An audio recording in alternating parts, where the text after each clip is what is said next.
Hello and welcome to Your Employment Matters. I'm Beverly Williams and I'm here to help you navigate your career. This is for anyone who's searching for their dream job or promotion, or perhaps you're just looking to hang on to the job you have. Today's work environments are multi-generational, multi-religious, multinational, multiracial, and multi-gender identity.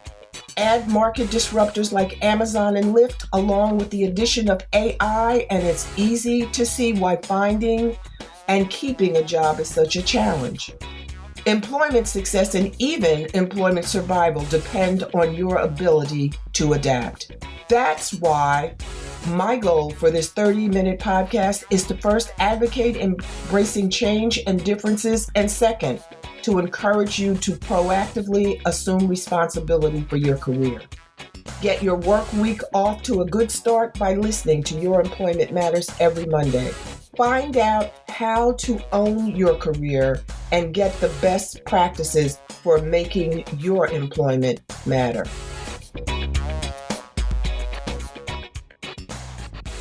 A few weeks ago, I joined a webinar hosted by the Dell Women Entrepreneur Network. The speaker was Precious L. Williams. Now, Ms. Williams is a 13-time, and I'm going to get this right, 13-time National Business Elevator Pitch Champion. Yes. She's been featured on Shark Tank, in Forbes magazine, on CNN, ABC, MSNBC, in the Wall Street Journal, and in the movie Leap. The webinar description said that Precious L. Williams would share her tips, tricks, and other information that women entrepreneurs needed to become a hashtag killer pitch master in all industries, not just women, all industries. So now as I listened to the speaker, I was like, okay, I'm nodding. I became more and more interested in not only her employment journey and the message that she was conveying, but I became mesmerized by her life journey. Now, I'm telling you, Precious L. Williams has a story that I personally believe will inspire anyone who hears it.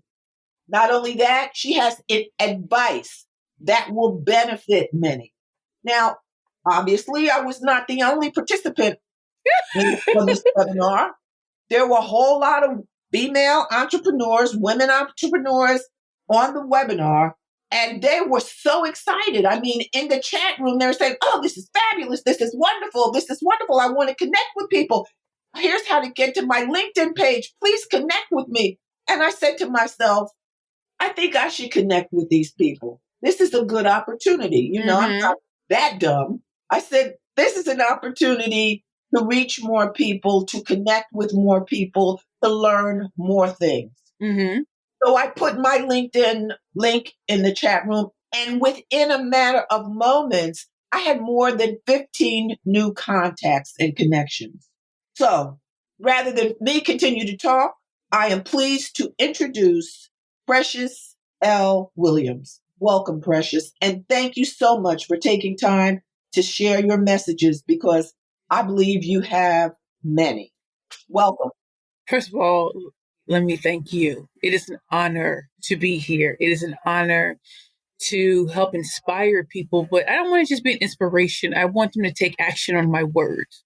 It's nice to hear, overcoming stories, but also to know that you can do it too. It's not just for me. It's for a lot of us. Like, we're not the sum total of our mistakes. And I don't know about you, but for a long time, I believe I made so many mistakes that I would never have the opportunity to live the life I wanted to live. Now I know that that's a lie. Oh, listen, let me tell you, you are an example for others, but you're absolutely right. You're a wise woman because you've been down the path and made mistakes and recovered, and you may have made more mistakes.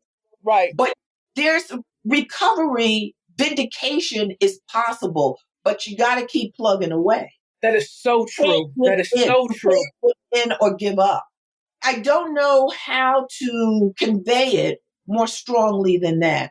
Hmm. Hopefully, you have a strong support network because people in your corner, the right people in your corner, you can't beat that with a stick. You can't. And sometimes you focus so much on the wrong people in your life that you don't even see who's right. And that was my problem. I had no idea when I was homeless, and I went through whatever I went through when I was homeless and when I was a severe alcoholic. I didn't know that I had a support network that I could contact and just say, here's just how I'm feeling. I don't know what to do. Because I was hanging around the wrong people who wanted to keep me in that state where they can control me and tell me what to do. And so when I look back, I'm so glad I'm 4 years clean and so 4 years plus clean and sober. I live well. Just to look back and be like, he can do it. He did it. He showed me something that I didn't think was possible. There were days, I would wake up every day and need the bottle. Before I could do anything, I needed to drink. I wake up today, I'm like, thank you, Jesus. Thank you. Let me get that water. Let me get my water on. Let me get that water. Yeah, Thank you.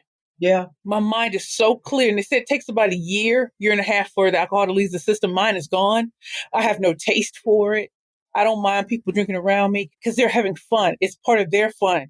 What's fun for me is just to spend time with my people. In yes. whatever state they're in, I'm just happy to be there. I'm happy to be like, I don't need that. I just enjoy your presence. That's my love language, is just being present and spending quality time listening, laughing, loving, hearing people's stories, things that they need to get out. That's what I love. It's not about my achievements. Well, no, but why don't you share your story with our listeners? I am from St. Louis, Missouri. I grew up knowing that I wasn't wanted from the time I was born. My mother every day let me know she wished I was never born. I was ugly. I was stupid. I would never make it. We lived in the hood of St. Louis. And it's funny. I look back and I remember being 5 years old and hearing this voice say, you're going to be a talk show host. Sounds so strange to think a 5 year old would remember that, but I do. And I used to watch Sally Jesse Raphael. I used to watch Phil Donahue. And when I went to school, that was my happy place. I was always in trouble for talking. The very thing I get paid for today is the very thing I used to get in trouble for years ago. Anyway, my mother and I just never saw eye to eye. And it comes down to the fact that I think she was mad at my father. He was a drug addict. And I think I just reminded her so much of him that she just couldn't take it. So on November 18th, 1991, she nearly beat me to death. And if it Uh, wasn't for the grace of God, for me walking 2 miles to my aunt's house, broken, bleeding, just horrific. I was taken out of her custody, sent to go live with my father, the drug addict. It was a hard 3 years. A hard 3 years of just feeling like, why am I on this earth? My father doesn't want me. My mother doesn't want me. I felt so bad about myself. I used to watch my cousins with their mothers and fathers and just be angry. Why is this happening to me? Why did they get everything? What is so wrong with me? And when I was 15, my grandparents stepped in. And they asked my father to let me come live with them. And I didn't want to go because I was like, man, they old. I'm so glad I didn't make that decision. I'm so glad. When I walked into that house, I walked into a house full of love. It was just me and them. They could dote on me. We could talk. My grandmother twinkled my toes in the morning to go to school. My bath water was drawn. I had a home cooked breakfast. Then my grandmother would whisk me away she would drive me to school in the hood, make sure I walked through the front door. She was there when I got out of school, drove me home. We have a home cooked meal. My grandfather, my grandmother, and I, we sit and talk. And I look back like I didn't even know how good I had it. I thought I had it good, but I don't realize how good I had it. That I could call on my grandparents at any given time. I can call my house when I was in high school anytime and say, Grandma, I'm upset about something. That's just so silly that I could do that. And I had no idea that my grandmother was just nursing me back to health. She was nursing my heart back to health. She took a cold, broken child and she built me back up with love. Never cursed me out. Never called me out of my name. Never was abusive. That's hard to believe in the hood. Because of her, she encouraged me to speak. She encouraged me. She said, when you speak, everybody listens. And I didn't know that that was true. But that was her encouraging something she saw in me. And she nurtured it. Before I knew it, my first speaking engagement was before the mayor of the city of St. Louis, Freeman Bosley Jr. My second speech was before the governor of Missouri. You see how fast that happened? But yeah. she knew. And she used to tell me, Oprah's gonna know your name. She made me do affirmations. She just encouraged me. And then one day we were watching Oprah and Janetta B. Cole. Dr. Janetta B. Cole was on there with Spelman women. And I'm going there. I want to be just like those women, poised, elegant, excellent. elegantly coiffed. I said, I want to be like that because I didn't see that when I was growing up. And wouldn't you know it, I got a full scholarship to Spelman. That's marvelous. First person in my high school ever. I was the valedictorian for the class of 1997. I was Miss Beaumont 1996, 1997. I don't know, for some of y'all who do not know, that means I was the queen of my high school. I wasn't prom queen. I was queen for a full year with a parade in the city of St. Louis. Like, I look back like, what? I did that. And so went off to Spelman, graduated in 4 years, went off to Georgetown University Law Center on a full scholarship, got kicked out in 2002, started over at Rutgers School of Law in 2003, had a nervous breakdown in 2004, and I believed that I was never going to finish. I really believed I'd never finish law school. It was just meant for me to be a bum. And somehow I made it through to be the number one student attorney in my class. I finished on December 15, 2006, took the February 2007 bar, passed May 4th, and walked the stage on May 25th, 2007, already knowing I was going to be a lawyer in the great state of New York. Came to New York, was an attorney, had some great positions that look good on paper, but I did not like being an attorney. I ended a 7-year relationship, started a new relationship with a very famous Hollywood actor. Oh, and by the way, I was 327 pounds. Yes, you heard that right, y'all. Big girl, big girl. I was a big girl. And I managed to attract a very famous Hollywood actor. He's deceased now. And the way he made me feel about myself, I went from wearing flats and just kind of being in the background to being the bright, bold personality because of that relationship. And I wanted to start a company called Curvy Girls Lingerie. Nobody believed in it because they said no fat girl is ever going to be on TV. This is before Lizzo, before Ashley Graham on the cover of Sports Illustrated. There was me.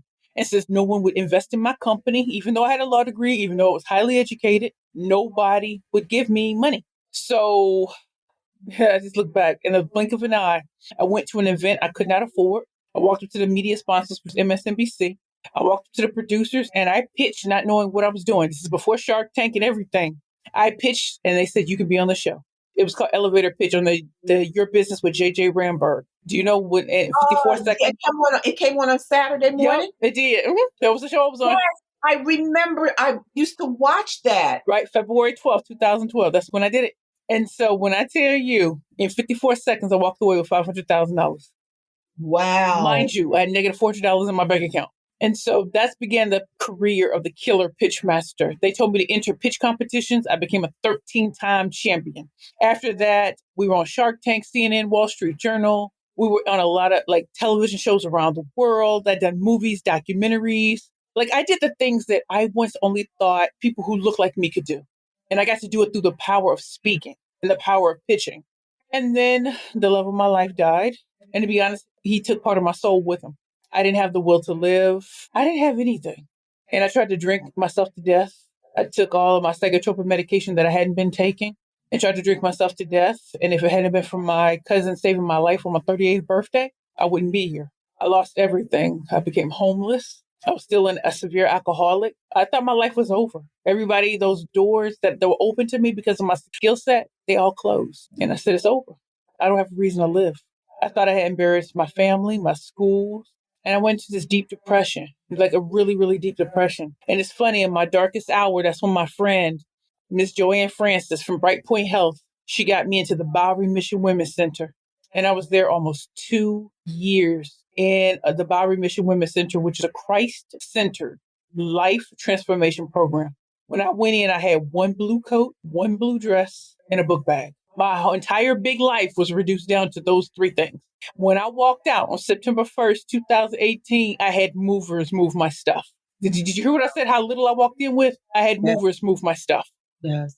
That's how blessed I was to be in that program. When I tell you people should come in and they always assumed I was staff because of the way I dressed, the way I carried myself.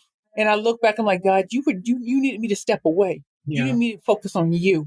The And when timing, everybody, the timing wasn't right before. no, it wasn't. And I think God had to rid me of everything. Because, me starting over and still having certain people in my life, it wouldn't have worked. So I had to be reduced down to nothing to be where I am today. And when there's a song by, what's her name? Fantasia, Lose It All to Win Again. That's exactly what happened. I lost everything except the one thing that mattered, which is God. He Yeah. said, you're going to do it my way now. Do it my way. And I And did it his way. yourself. Okay. And yourself. You didn't lose yourself. No, I didn't. You didn't lose yourself. You didn't lose your faith in God, and you didn't lose yourself. Right. Don't ever underestimate that, because that's critical. Right. You are, like I said, you're a phoenix. I mean, you rise, you go down, you rise, you go down again, you rise again. I mean, it takes intestinal fortitude. Say that again. It's intestinal fortitude. It does. Yes. It takes that. It takes encouragement. It takes knowing that you did it before, maybe you can do it again. But if you did it before, you can do it again. Yes. And I don't think enough people have that much faith in themselves. But that you owe to your grandma. I do, because it took think about her being a grandmother and being raised the way she was. How does she know that her way of loving me would work? She didn't do me the way other people did me. She loved me and she saw that I was different and she embraced it. When people told her how she should raise me, she said, no, I'm going to do it she wanted to do it her way. And because of her, she called me her golden child, and I rose to the occasion because she had expectations. My grandfather had expectations of me. So who did I think I was not to live up to those expectations? Who did I think I was? Exactly. Because I couldn't come home with no bad grades. Oh, no, I'd rather not. I used to get the lectures from hell. And I know some people be like, I'd rather have that. I'm like, really? Really? Really? You like to have that? Sit with your grandparents for 2-3 hours and hear about what you could be doing? Don't let them lose confidence in you. I was like, I'd rather them smack me around than hear that. No, your grandmother was exceptional, and she knew exactly what you needed. Mm-hmm. And what she gave you was long lasting. It was Yes. everlasting. Right. She wasn't the one to say, oh, Precious, I need you to cook. No, she should. I remember she used to tell people, Precious going to have people do that for her. Now, you imagine saying that to people in the hood. They're like, what? She thinks she all that. My grandmother's thinking she is. Yeah. Like, think about that. That takes courage. And that takes vision. And she saw it. She was like, the one that everybody gave away is the one I took up. It's like the cornerstone. You feel it also. I do. I feel it. I feel like, I don't know how to explain it, but even when things are rough and they don't look like it's going to turn around, I know I feel it. I feel, okay, I don't know when it's coming, but I feel it. It's coming. right. It's coming. Tell us what you're doing now. What is the big thing you're working on? So the big thing I'm working on now is my third book is coming out. It's called Pitching for Profit, The Bad Bitches Playbook to Convert Conversations into Currency. And as you know, Beverly, I am the 2-time #1 best-selling author of the Bad Bitches and Power Pitches for Women Entrepreneurs and Speakers Only business series. And those books are all about pitching, communication skills, visibility, taught from a different and a fresher perspective. Remember, I didn't go to school to learn how to speak. I've been speaking professionally since I was 16. And as a 13-time national champion who's been on every big show that when it comes to pitching and communication skills, I can talk about it from the perspective of I've been in your shoes and I've also been in the other shoes of people judging. I'm a pitch coach. I'm a pitch judge. Not only that, I'm an international professional speaker. I am a corporate trainer for the Googles, the LinkedIns, the Microsofts, the NBC Universals, the Federal Reserve Banks. Mind you, I told you I came from the inner city of St. Louis, Missouri. By any stretch of the imagination, I shouldn't be where I am. So to be a 2-time #1 best-selling author walking out of homelessness and addiction is crazy to me. It's crazy. To stand before InStyle magazine, to stand before Microsoft, to stand before some of the biggest companies in the world, and they are not fazed by my past. They were like, you rose like the phoenix. And the way I teach and train is something they've never seen before. Do you know my first book was reviewed by Forbes magazine and I was only a year out of homelessness? That's great. I had a billboard in Times Square? Did you know that? Wow, no, I didn't know. When I was a little girl, I knew that was going to happen. I just didn't think it would happen when I was 40. Right now, I'm working with a major television network on a dual-hosted talk show. Yesterday, I spoke at LinkedIn's Transform Her conference, and I went right after the opening speaker. And when I tell you, my inbox, the comments lit up. Like LinkedIn wrote to me just to say, you know how to do it. When you come on, everybody watches. They were like, people have been anticipating this for 2 months for you to speak. Think about that. I'm that little Black girl that nobody wanted. Can you imagine when big companies call just to say, hey, what are your rates? We want to bring you in. Say what? So happy for you, Precious. Say what? My third book coming out. I would love for this to be the New York Times bestseller. I've been an Amazon #1 bestseller, and not for a few hours. I've been a bestseller for weeks. but I want to be a New York Times bestseller I know that's right, and prove girl. once and for all I am who I say I am. No, whether that happens or not, you are who you say you are. You're right, I am. But it's so good to have goals and to say them out loud. Some people Oh, are afraid. I'm not. absolutely. Basketball coach used to say to me, oh, what was his name, Mr. Hightower? He said, "Shoot for the moon, and if you don't make it, you just fall among the stars." And I That's right. listen. I'm already with the stars. That's great. That's great.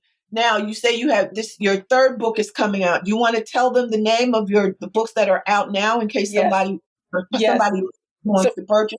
yes, so my first two books, the first one's called Bad Bitches and Power Pitches for Women Entrepreneurs and Speakers Only. That is by Precious L. Williams. You can get that at Amazon.com, Target.com, Walmart.com, BarnesandNobles.com. And that book teaches the psychology of pitching. Not necessarily how to, the formula, but the psychology. What type of, like, how do you create the perfect pitch that fits your branding persona? And then I have my follow up book that's called Bad Bitches and Power Pitches, the Workbook by Precious L. Williams. And in this book, I teach you step by step how to create the killer pitch that will help you slay all competition based on the principles in my first book. And then my third book, which I had just previously spoken about, is Pitching for Profit, the Bad Bitches Playbook to convert conversations into currency. The reason why my third book is so special is because once you have your pitching together and you've had your successes, I'm going to show you how to really profit off of those pitches in a way you never thought of. I'm going to show you how to monetize your network. I'm going to show you how to get your network to mobilize behind you and nominate you and put you in places you never even knew existed. I'm going to have your name said in circles that you didn't even know were around, getting you speaking engagements, awards, entree into places you didn't even. I remember Joe Osteen actually said he'll take you places you never even dreamed of. Those places exist. And if I wasn't blessed by God and if I didn't have my God given talent and multiplied it, I wouldn't be able to tell you the truth. When I look at my clients and they're on Shark Tank or they're getting multi-million-dollar investments or they're getting 2-year corporate training contracts, fully paid, executed and everything, or they're getting the jobs of their dreams, that's where pitching can take you. But it can take you so much further than that. Remember, I was that little black girl from St. Louis, Missouri. All I wanted to do was host a television show. I've already done that in New York City. So now I want to be the number one speech communication solutions company in the world, started by a black woman to show other women that you can do anything you set your mind to. We are not the sum total of our mistakes. If anything, I'd rather know from someone who's been there than someone who hasn't and gotten that out of a textbook. I want to show you step by step how if you're in poverty right now, even in the mind, not even financially, but if you're in poverty of the mind, I'm going to show you how to make that mind feel. I'm going to show you how to get abundantly minded. I don't care where you are. Your family's against you. Your friends are against you. It doesn't matter. You got God on your side. He gave you a vision. I'm going to need you to see that through to completion. My money's on you. Thank you. I'm willing to bet on you. Now, given everything you've been through, the bumps, the lumps, the highs, the lows, if you could do it all over again, would you do anything differently? No. And I know it sounds so fast how I said it, but I've actually No, thought about you this. know, I'm sure you thought. I'm sure we haven't talked about No, this. we have never talked about it. I'm sure you thought about it. I have. And the truth of the matter is, I wouldn't change a thing. Even the most darkest days of my life, now that I am on the other side of some of the darkest moments, I see why they happened. I see why I was given the parents I was given. I see why I was given my grandmother. I see why I went through everything I went through to be a testimony to someone else. And no matter how far down the totem pole, when everybody is against you, this is when you hold on to God's unchanging hand because he's about to prepare you for something you never even believed could happen. I am living proof that no matter how far down the totem pole, rock bottom, you can bounce higher than the people looking at you right now. Promise you that. There are people who look at me today just kind of like, how did she do it? I'm like, first of all, it was God. And when he told me to move, I had to move. Yeah, ain't nothing but the Lord. But let me ask you this. Mm-hmm. Suppose there are people out there listening who are shy. They're not as self confident as you may be now. What advice would you give them? I mean, they have to step up and step out, but how do they do that? First of all, I want people to just be happy with who they are, right? And I know that's hard, but the truth of the matter is, The most beautiful thing you can do is know that you were already created to be a masterpiece. You just have to pick up your feet and walk to it too. Secondly, God didn't make us all to be the same. Have you ever looked at all the flowers and the birds? None of us are supposed to be the same. So I want you to bloom where you're planted with what you have. Sure, all of us would love to have all the money in the world to come from the greatest families and stuff like that. But the beautiful thing is, because you didn't, you can create it and you can show others how it's done. I have a big gregarious personality, but do you know how for so long people told me they hated my personality, that I was too much? Yeah. Today, I'm so Gucci with it. I'm so Gucci with it. When people meet me, they're like, that's who you really are, like you are on live or how you are in video. I'm like, yeah, that's me. Because I You're finally authentic. You're accepted, authentic. That's who I am. that's how but you come across, your authenticity comes across. Mm-hmm. It's palpable. I Right. mean, I never met you before that webinar. We haven't met yet. But when I was watching you on the webinar and I was listening to what you were saying, and why I must have seen the women's reaction. And the entire time I was interested in what you were saying, but I was smiling, almost laughing, because what you were saying, it was like hearing one of my girlfriends talking. And I said, these people about to lose their mind because she's telling them if they should just go to lunch with us when COVID is over. Wow. This is how we talking over a hamburger. Mm-hmm. You know what I'm saying? Mm-hmm. It's that kind of, but not all of my girlfriends, because I have different types. Yep. Everybody is not the same, to your point. Mm-hmm. And like, I know who to call. I know who to have lunch with when I'm having a certain type of issue. Mm-hmm. You know what I'm saying? Mm-hmm. Like my oldest girlfriend, we've been friends since we were 4 years old. If I'm angry and I want somebody to get angry with me, I call her, because she's gonna get angrier than I am. Okay, Right. Mm-hmm. I'll be able to sit back and she'll be talking about them, and she won't even know them. Oh, you should be ready to fight. She'll be ready to fight in the street. Oh, I will. I mean, since we were kids. But then there's another one who's got that kind of mindset, but she's more balanced. Mm-hmm. She's more strategic. Okay. Mm-hmm. It's like I'm blessed in that regard, because I have those kinds of people in my life, and my friends, the one that since we were 4 years old, but there are others since seventh grade, college, high school, graduate school, law school. I'm fortunate, and I know it. Mm-hmm. I know it. But I know, because I've lived long enough, I know that everyone doesn't have that foundation, Say it again. Yep. that confidence and self-esteem, that vision, and that knowledge and sense that they can do whatever they put their mind to. And they need encouragement. They need guidance. They need tools. And that's what I've been trying to do for the last, almost decade now. Mm-hmm. Trying to get people to think differently about employment, because you can't just wait for somebody to tell you don't have a job anymore. Say it. Do you know what I'm saying? You work and you've been working for 5 years, and then all of a sudden they say, oh, we're going to lay you off. Well, didn't you see that coming? If you work let's say, for example, you worked for the post office. There's email. There's FedEx. There's UPS. That industry has changed significantly. Mm-hmm. Something's coming. Now, they can say they want to keep all the postal workers, but they ain't going to do that. So true. So you need to position yourself, and maybe you don't leave your job. Maybe you don't resign. Maybe you and your friends or your family members or someone with common interest, maybe you can start a business. Right. Maybe you can start a business. You need to have multiple income streams. Right.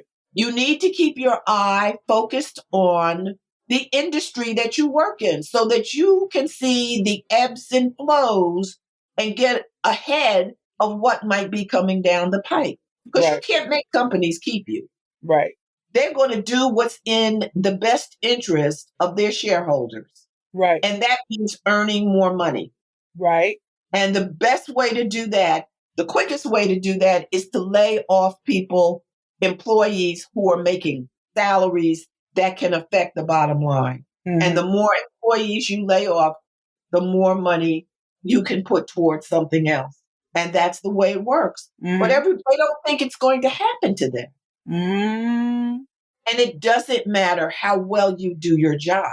That job can be moved from wherever you're doing it to someplace else, another state, another country, another continent. Mm-hmm. And they may not ask you to follow the job. So In fact, true. they're not likely to ask you to follow the job because wherever they're sending it, they can pay an employee there substantially less than they're paying you. Right. But people don't, they hear it, but they don't believe it will happen to them because, they're so fantastic at what they do. Right. No, I've seen it too many times. I've represented clients who, had to defend age discrimination cases in connection with layoffs, sex discrimination, race discrimination in connection with layoffs. Like everybody, I don't know how many people got laid off. There were only one or two women, one or two people of color. So what are you going to do? You got to find another job. So you have to prepare yourself mentally, emotionally. And people are tied emotionally to their jobs. Listen, I was too. Queen, I'm gonna be keeping a buck. I'm gonna keep it a buck with you. The truth of Yeah, the matter is, as an attorney, that was my whole identity until it yeah, wasn't. yeah. It's important. I know people who have lost jobs. And in fact, that's how I got involved with doing this. I remember with the recession around 2008, 2009, I saw people when I was watching television, I saw grown men in business suits in tears because Mm-hmm. they lost their jobs and they could no longer provide for their family. Mm-hmm. Men who had always been able to provide for their family Right. and they couldn't. And they were doing things that were counterproductive. Instead of networking and trying to find another job, they were sending resumes and resumes and resumes that were going unanswered. Mm-hmm. And they didn't understand why. And I would be sitting and watching television. I said, I can help it. He's doing that wrong. He's doing that wrong. Because I used to be an HR executive. Mm-hmm. And I'm like, I can help them. I can help them. you know? But to change the way a country of people think about something as significant and important as employment, it takes years and years and years and years and years. They don't believe it. Those people who are waiting for coal to come back, that's a problem because it's not coming back. Things are changing. Technology has changed so many things. Mm-hmm. I mean, open your eyes. Did you see Hidden Figures? I did. That's when I knew. I mean, I said in the movie, at the end of the movie, I said, thank you, Lord. I needed to see this. When Octavia Spencer realized what was coming, she didn't wait until they told her, you don't have a job. She took her son to the library every Saturday. She taught herself whatever she needed to learn Mm-hmm. and came back and she taught her colleagues. She taught her staff. So when they got ready to pull the plug, she said, whoa, whoa, whoa. Mm-mm. That's not necessary. We can do this. What? Oh, yeah, we can do this. Okay, show them. And they did it. And they did it. That's what I'm telling people they need to do. You need to keep your eye on what's going on, your eyes and your ears. You need to read and keep up with industry publications. You need to know what's coming. Artificial intelligence. Is anybody paying any attention to that? Mm-hmm. I saw on PBS, I saw a robot flip a burger. Whoa. I said, that's what I said. I said, oh no. Well, you know what? I'm just looking at what's going on in real life. When you get rid of certain, like, I used to be a bagger when I was 16. Do you see anybody bagging groceries today? Girl, one of my dear friends, and we've been friends since we were in seventh grade, she refuses to go through one of those automated checkouts. Mm-hmm. She says, that means that somebody has lost their job. I said, see, what you fail to realize is her job is already lost. Now, I'm telling you, you stand in the line waiting for a live cashier here. My time is worth more than that. You doing that's not going to save the child's job. It's leading. It's leading. You cannot Am I saying stop. this? Am I saying it's necessarily the best thing? No. But the truth of the matter is, a lot of those being eliminated can also, in some way, strengthen the pool because now you know you got to step it up. There's like, you're not getting rid of attorney. That's something you're not going to get rid of for right now. There are certain things that, okay, but they can get documents reviewed faster, right? So focus on the things that they're still going to need for right Exactly. now. Like, I'm a speaker. I don't know how you get a robot to sound like me or teach what I teach, right? And I'm not a teacher in the sense that I teach elementary, middle. No, no, no.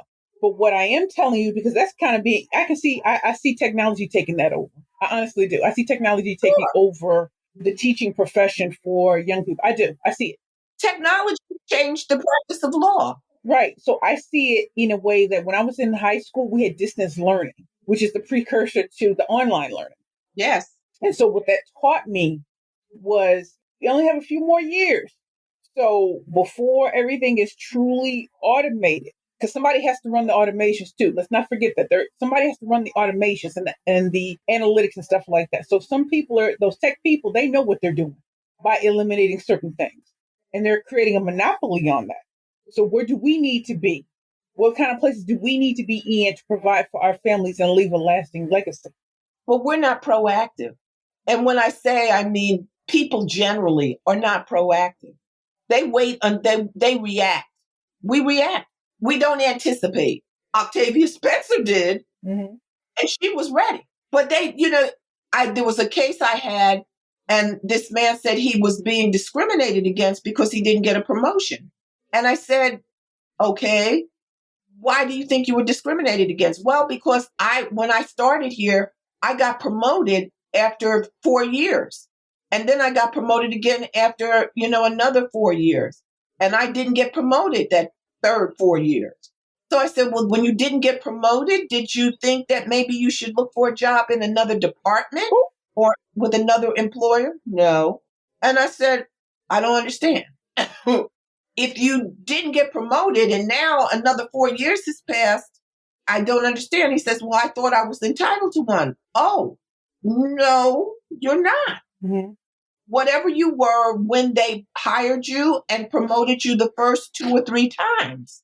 So you're saying the same people are in place. You think that they're discriminating against you now?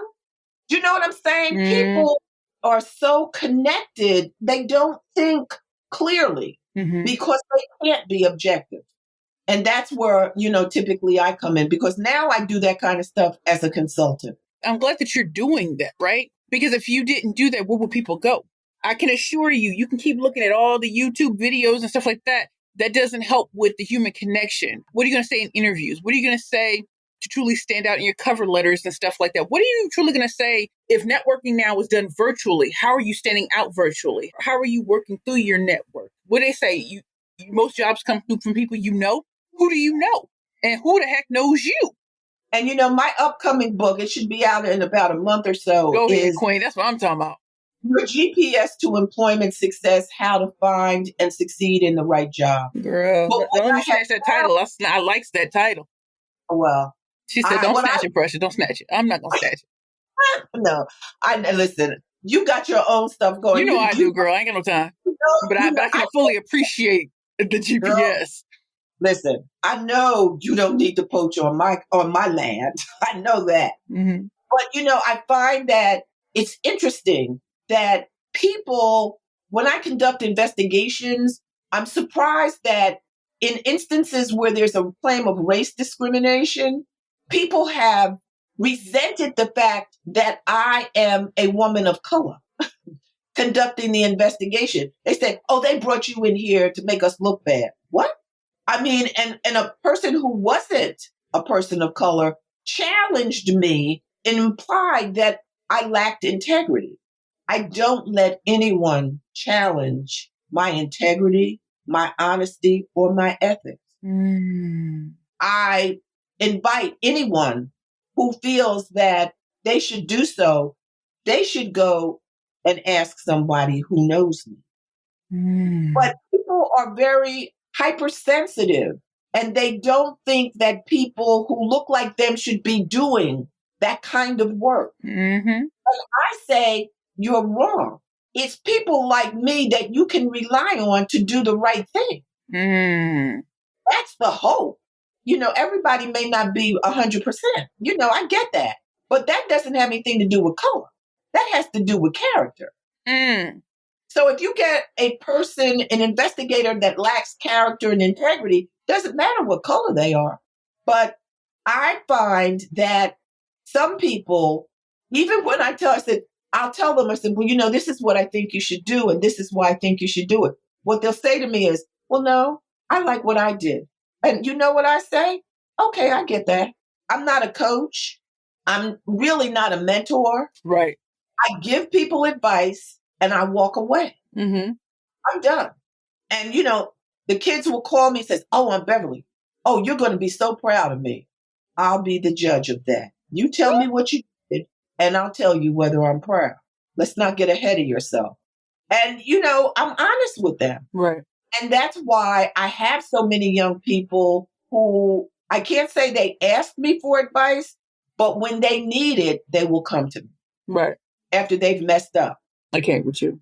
And I can't always fix it, but I can tell them how they might approach reversing the results. Right.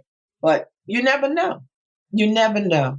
Now, is there anything you want to share with people about what you're doing that can promote other than your books? Yes, I have an upcoming conference called Pitch Please, the Ultimate Women's Power Pitch Summit. It's going to be on September 18th. 2021. It's going to be a virtual conference. They go to my website, www.perfectpitchesbyprecious.com to learn more. Also, if they want to get in contact with me, you can contact me on LinkedIn. I'm Precious L. Williams, Killer Pitchmaster. On Twitter, I am at Perfect Pitch P. On Facebook, I am at Perfect Pitch P. And on Instagram, I'm at Perfect Pitches P. And on YouTube, yes, I have a YouTube channel. It's Perfect Pitches by Precious. Would love to see you there. I also have a LinkedIn live show every Sunday. Did you hear that, y'all? Every Sunday. It's called Keeping It Real with the Killer Pitchmaster Show. Come learn all about the new tips, tricks, and techniques of taking your pitching skills to the next level. And also, I know people love to hear me talk. They love to learn from me. But also, if you're seeking one-on-one coaching, training, and consulting when it comes to pitching, whether that's the media pitch, the investor pitch, the speaker pitch, the elevator pitch, or the interview pitch, know that I'm a world-class master communicator in them all. I will work with you and I will create the pitches for you and coach you on how to say it so that you come out slaying all competition. I do group training. I do one-on-one training. I also can take a pitch that you've already created and chop it up, and I can make it perfect. I can also, I have 2-hour laser focused coaching sessions so you can get a taste of just how great I really can be if you just want to test me out. And finally, just check out my books. That's a great way of getting introduced to me. They are not so much about my entire story, but more or less getting you to the point of where you're comfortable. And finally, if you want to learn about how to start pitching more effectively, I have a website and I have a free quiz. It's called pitchingforprofit.com. Again, that's pitching, PITCHING, for FOR, profit, PROFIT.com. And if you take the 6 short question quiz, you will receive a customized report that'll tell you how to start creating pitches that will help you starting now. So go to www.pitchingforprofit.com. Well, thank you so much. I mean, that's a wealth of information. Now, as far as the fees for your services, are they posted on your website? Yes, the individual prices are, not the corporate rates. Okay. So people will get an idea of how much they might have to save to get to engage you. Definitely. And also I have consultations too. Yes. I have 30-minute consultations and 1-hour consultations. And then you can decide, and we can decide together which will be best for you. Great. Thank you so much for taking the time today. I sincerely appreciate it, and I enjoyed it so much. Thank you so much. And I want you to have a wonderful day. And thank you so much for having me on your show. Okay, you have a wonderful day too, and good luck with going forward. Take care. All right. Bye. Bye. Thanks for listening to Your Employment Matters with Beverly Williams. If you found this podcast helpful, please subscribe and leave a review. I truly appreciate your support, and that helps other listeners find the podcast. If you have a comment, question, or suggestion, you can reach me at BAWilliams@youremploymentmatters.com. My book, Get the Job Done, is available on Amazon.com and BarnesandNoble.com. Please join me again next week. Until then, remember to embrace change and differences.